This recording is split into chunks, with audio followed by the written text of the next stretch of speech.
Jau tradicionāli Ziemassvētku gaidīšanas laikā madoniešus un pilsētas viesus iepriecina Ziemassvētku sajūtu tirdziņš. Tā ir iespēja nevien iegādāties ko svētku galdam vai dāvanām, bet arī satikt draugus, baudīt glāzi karstvīnu un sajust svētku tuvošanos. Madonā ir burvīgi Ziemassvētku eglīte, ir daudz ļaužu pērk visādas Ziemassvētku mantas, ir bērnu filmas visas dienas garumā, var veidot Ziemassvētku dekorējumus un var nobildēties ar mani, dabūt izdrukātu bildi par piemiņu pie leduskapa, pie sienas, kurais liek. Pilna spektra emocijas te var iegūt. Ir gan kino, ir gan aktivitātes ārā, tirdziņš notiek, ir tāda svētku sajūta un šis burvīgais stūrīts, kas uzrīkots, un arī Olafs ir ar mums.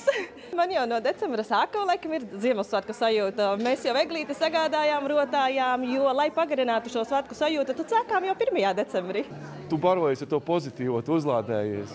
Jo, piemēram, lai sāktu jauno gadu, tev vecais gads jāpavada ar pozitīvām emocijām. Nedrīkst būt negatīvs. Un atbraucot šeit, tu vienkārši lādējies, lai pozitīvi iesāktu jauno gadu.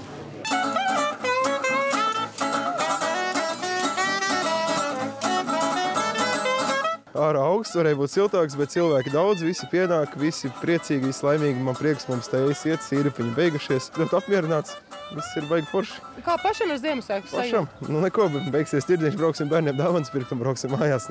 Tā sajūta eglīti jau ir.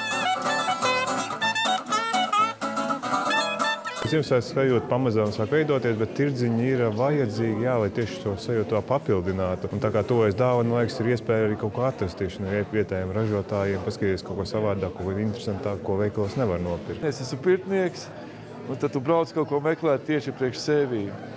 Gūt emocijas un iespējams kaut ko atrast, kaut kādu knifiņu. Un, protams, ka tu jau šeit redzi, ir akmeņi visādi, tur ārā pie mediem, un tad tu pieeji pie cilvēkiem, aprunājies un dabūji sev kaut ko vajadzīgu. Es nopirku sev ziltiņu Ziemassvētkiem, tā kā pēdīšu. Forši ir, man liekas, ka tas biežāk vajadzīgs. Man patīk. Ko jau ražojam, to arī piedāvājam pircējam. Tā kā esam vietējais ražotājs ar bioloģiski certificētu saimniecību, tad jāēd medus.